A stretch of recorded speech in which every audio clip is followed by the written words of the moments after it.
Hello, beautiful moms and entrepreneurs. My name is Charisse Walker, and I'm your host of the Unbreakable Mompreneurs podcast. This is a place where we come together to learn, grow, and inspire. So sit back, relax, and let's get started.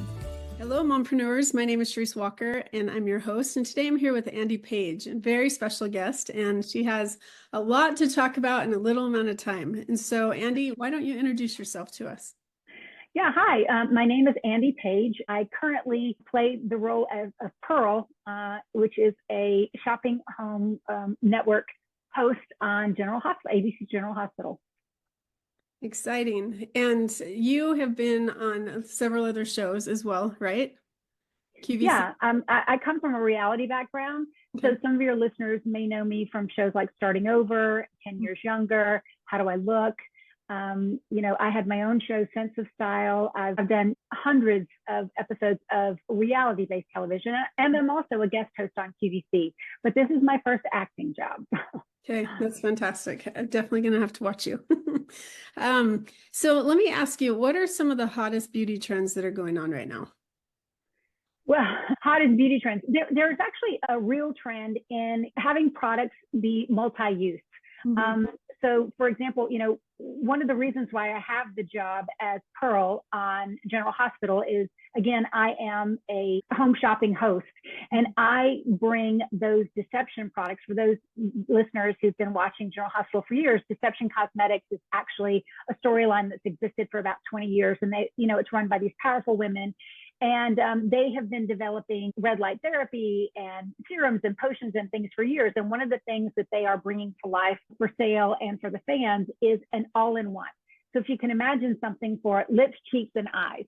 And so that is a huge trend in beauty, is things easier and creating, life, bringing life to the face in an easy way. For the past, decade, people have kind of been drowning in products. We've had highlighters and contours and serums and primers and setters. And there's just been so many products involved in putting your face together that a lot of people have kind of pushed away from that. So now we want our products to do tricks. And so the eyes, lips, and cheeks is a great way to kind of bring color and life and vibrancy to your face with one product instead of having to use 3 or more.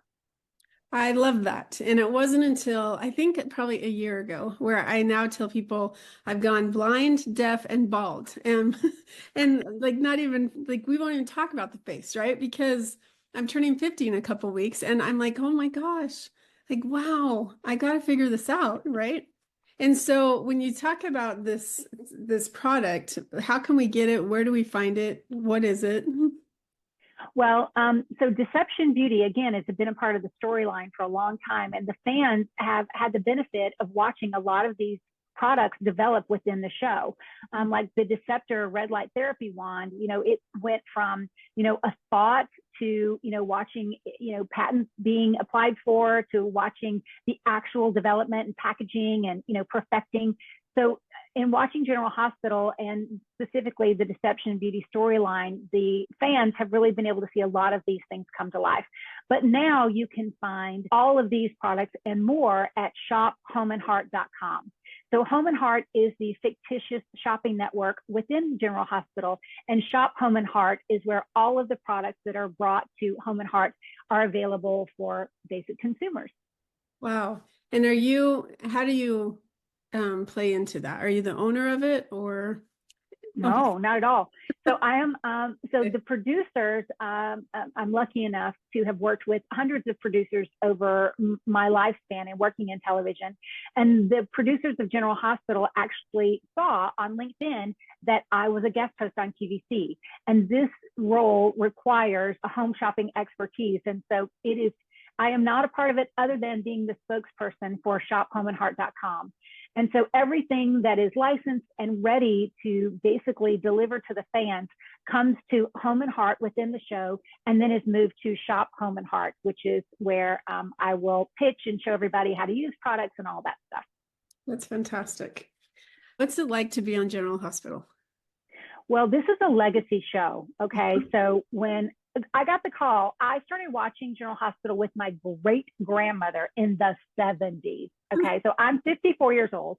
Mm-hmm. And when I was like, my first question was, that show's still on the air? And then my second question was, are you kidding me? Mm-hmm. Yeah, I absolutely want to do that. So it is, I mean, my co-host on the show is Morgan Fairchild. Wow. The Morgan Fairchild, right? So, I mean, just Wednesday, I did a scene with her and I'm like looking her in the eye and I'm like literally shaking in my boots. I cannot even believe my life sometimes. But it is amazing. It is the longest running television show in history. There's still over 2 million to 3 million people who watch it every single day. And some of the fans have been watching for all 61 years. I just went to a fan event in Memphis this past weekend, and I met all of the mega fans who are so involved in the show and who have been looking for Deception Beauty to become a real thing. And anyway, it is amazing. It's pinched me all over again. I can't believe that I watched this show as a child, and now I am the latest cast member. It's amazing. That is amazing, because I remember, I mean, kindergarten, my mom I'd come home, and even Guiding Light. Do you remember that show? Of course. Yeah, absolutely. So it's crazy to think that it's been around as long as it is. And yeah, you're right, to be on that show with Morgan Fairchild. And I couldn't even imagine that. So that's really cool. It's incredible, but we are watching the show in very different ways. People can stream it now. They can get it on their phone. And that's one of the reasons why this marketing, experiment is so important. When it was pitched to me, they said, what if you could have bought Fonzie's jacket? Or what if, you could have, gotten the hair care products that Monica and, Rachel had on Friends. So this experiment is just that. The mega fans and the people who've been watching for years, this is a way for them to bring a little bit of General Hospital home. They've watched all these products be developed, but it's also a way for them to kind of be a part of the show in a wonderful new way. Well, congratulations. I think that's amazing. Thank you. I actually want to go because of a conversation I had with my daughter yesterday. She called me and she's like, Mom, I'm having imposter syndrome. And I won't get into that story, but my question to you is going to be probably totally off the cuff, but because you're gorgeous, right? And you've been on TV, and well, you are, and you've been on TV, you're very accomplished. And so how does a person that's listening to this think, okay, I'm not that pretty, or I could never do anything like that? Like, how do you, or do you have those thoughts sometimes in your mind, like, I'm not worthy enough, and the imposter syndrome? Do you ever deal with that? Yes, absolutely. So I will tell you that, I am very fortunate that God made me tall. And so because I was 5'11" by the time I was 10 years old, the world has opened up to me. But to be honest with you, it wasn't because of the way that I looked. It was strictly because I was tall, because that is really the truth. So, in the modeling realm, it was all about, just being a specific size, because cosmetics can generate anything. So to be perfectly frank, have really struggled with being in rooms with amazingly beautiful people and incredibly gifted people with skin, and what I always believe is that what is meant for me is meant for me, full stop.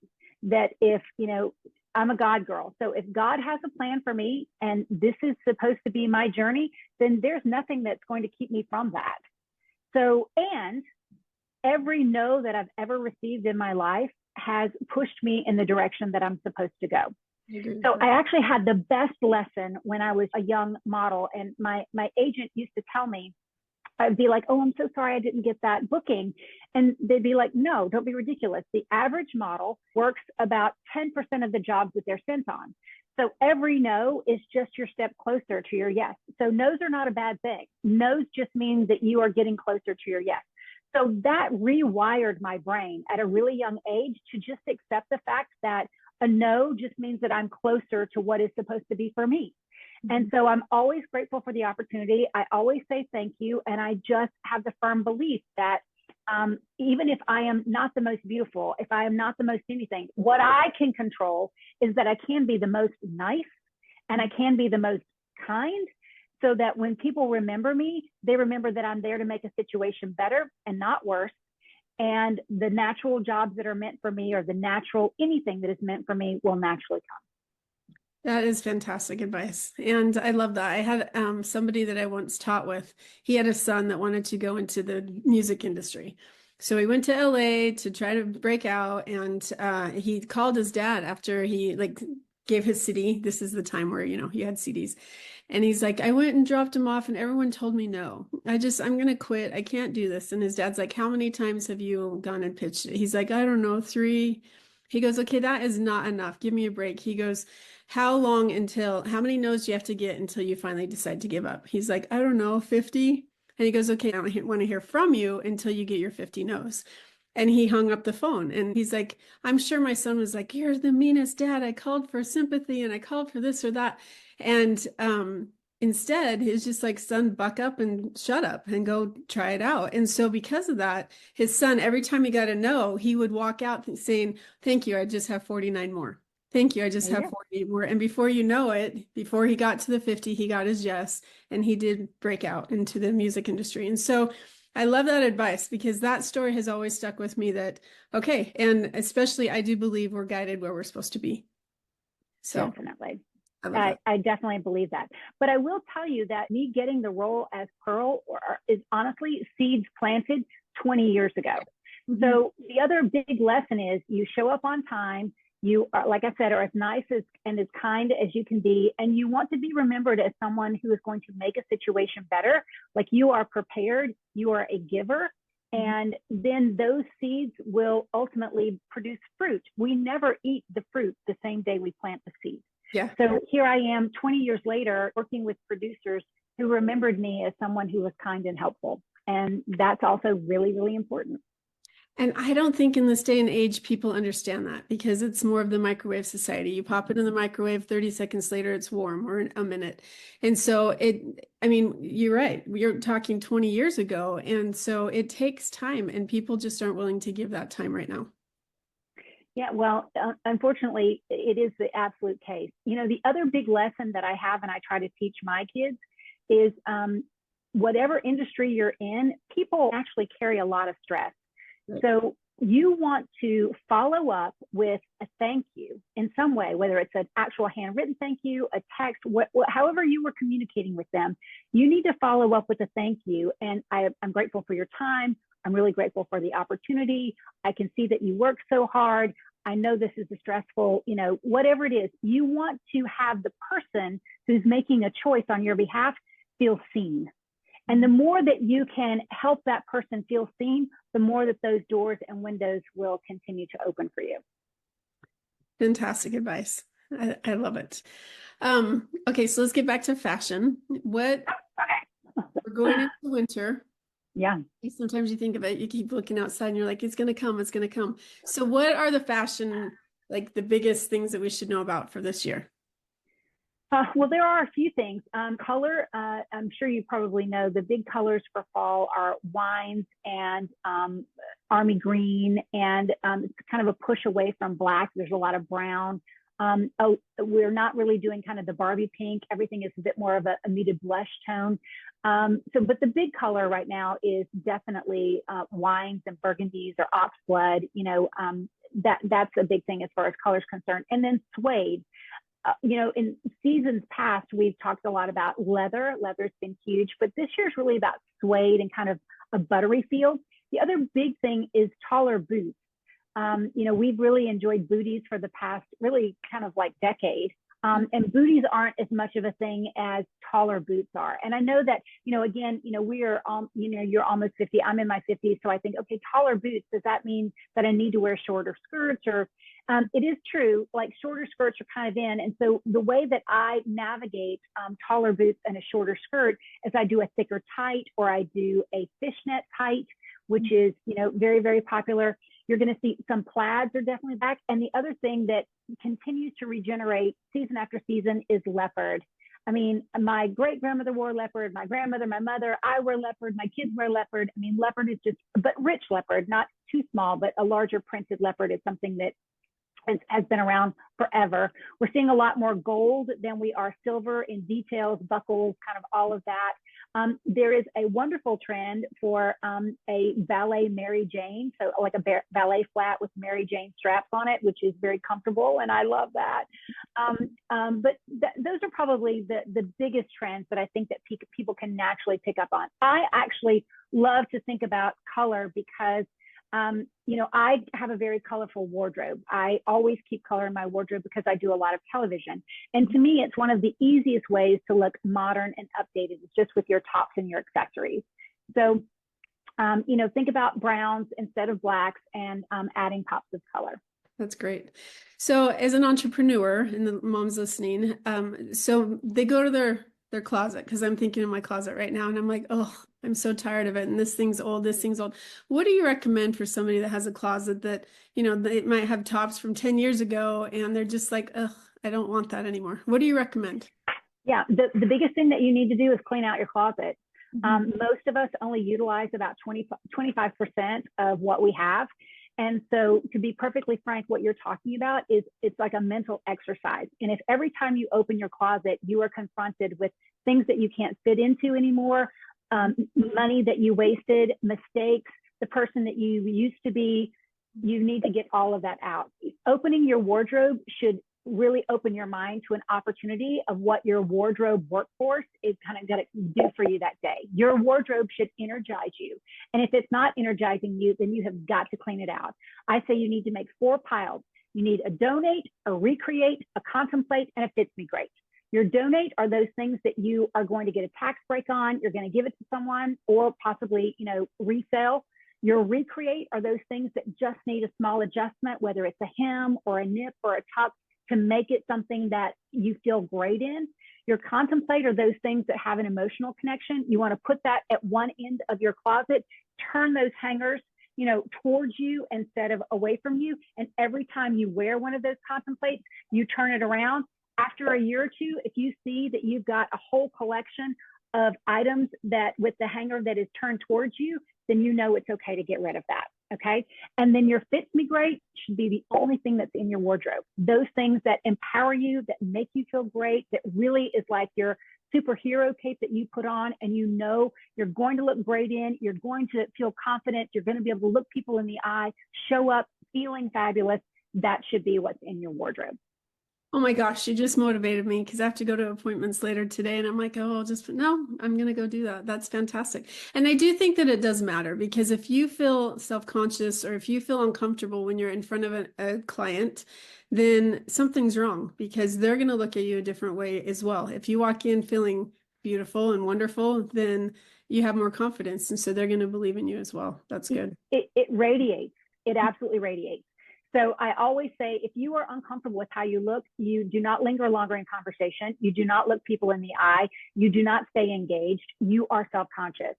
So the minute that you can recognize that this is a way that you can literally build yourself up every day, and your clothes matter, then you will start to look at how you get dressed every day in a different way. This is a way for you to reinforce yourself. And so your clothes definitely matter.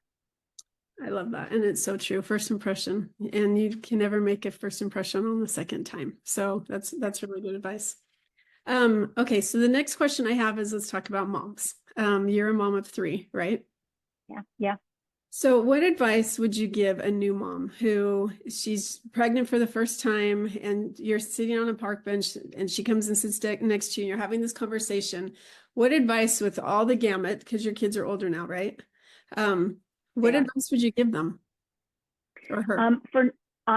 For new moms, the biggest piece of advice I would give them is to give themselves a break. I think that, to be honest, there's so much information out there, and it feels like we just can't win. We just, sometimes we get completely paralyzed by all the choices. Am I doing this wrong? And, I have to tell you, I mean, if I look at all 3 of my daughters, and even if I look at my own upbringing, I mean, the best that we can do is love them unconditionally, to really teach them, good manners, teach them courage.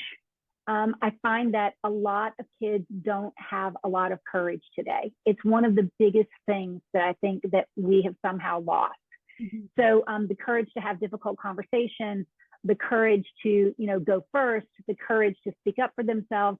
So I would say, tell them to give yourself a break and to recognize in the big picture what's important. And you want your children in the big picture to have self-respect, to have courage, and to ultimately be kind. And I think if you can, in the overarching, kind of manage all of that, then you're doing a great job. And that's important. And then to remember that kids have their own agency and they can choose what they want. Because adult kids, it's tough, isn't it? You're like, I wouldn't do that. They said, I don't care. I'm going to anyway. I know. I remember like when my twin girls were 10, I remember so specifically like wanting to put a brick on their head, because at 10 years old, they still wanted to please me. Yeah. They still wanted to let me dress them. They still wanted to, be around me, and they thought that I was great. And then it's over. It's true. My 9-year-old they went trick-or-treating without me this year. And I'm like, oh, you're too young. Yeah, I know. It happens really fast. It happens really fast. But they do have agency. Give yourself a break, but just think about the big picture. Like, what are the most important lessons that I can, impact this little brain with, that's going to help them have a really good, beneficial, successful, happy life. And I think courage and kindness are probably underrated. It's definitely, I see so many kids who do not have courage. I mean, ghosting wasn't a thing. That's all about courage, right? Yeah. Dating, like we dated when we were growing up. They don't date now because they have no courage to ask each other out. Yeah. Conversation, there's no courage there. So I think that courage is something I'm going to, really lay into them when they're ready to have their own kids. I agree with that wholeheartedly. It really does make a difference. And I think, that's great advice. I love that. Okay. So what piece of advice would you give new business owners that are starting out? So I have 2 companies, and I've gone through so many ebbs and flows. I mean, we were at the top of our game, before COVID, and we are still in the build back with COVID. I think that honestly, it depends on what you're doing, but you cannot ignore new technology. We are now, incorporating AI into both of my businesses. We, of course, have got to be on every single social media platform. When it comes to any sort of new business, you cannot ignore new technology. You have to incorporate, absolutely stay on top of things. It is the way that you're ultimately going to reach every generation, is by staying up to date with new technology. So true. Well, how do we find you if we want to know more about your companies or about what you're doing? Thank you so much.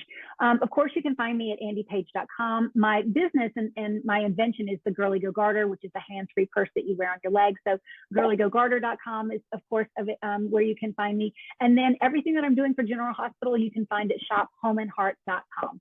And I watched your Ellen DeGeneres clip with that. That was fantastic. I know. Again, so lucky, so amazing. It was genius, actually. I love that invention. Thank you. It's such a pleasure to be with you. And I encourage mompreneurs to give yourself a break. Good for you for, have courage, but, just don't be so hard on yourself. Offer yourself a little self-love in all that you do. Great advice. Well, Andy, thank you so much for being on. It's my pleasure. Have a wonderful day. You too. And Unbreakable Moms, be just that, be unbreakable in your courage and your confidence, and just go after what you want. It is never too late. Go out and make it a great day. Beautiful moms, remember, you are unbreakable. Keep illuminating the world with your strength, pursuing your dreams, and reveling in the splendor of motherhood. This is Charisse Walker, bidding you farewell for now. Stay tuned for more empowering conversations on the next episode of the Unbreakable Mompreneurs podcast. Until then, keep shining bright. Signing off with love, Charisse Walker.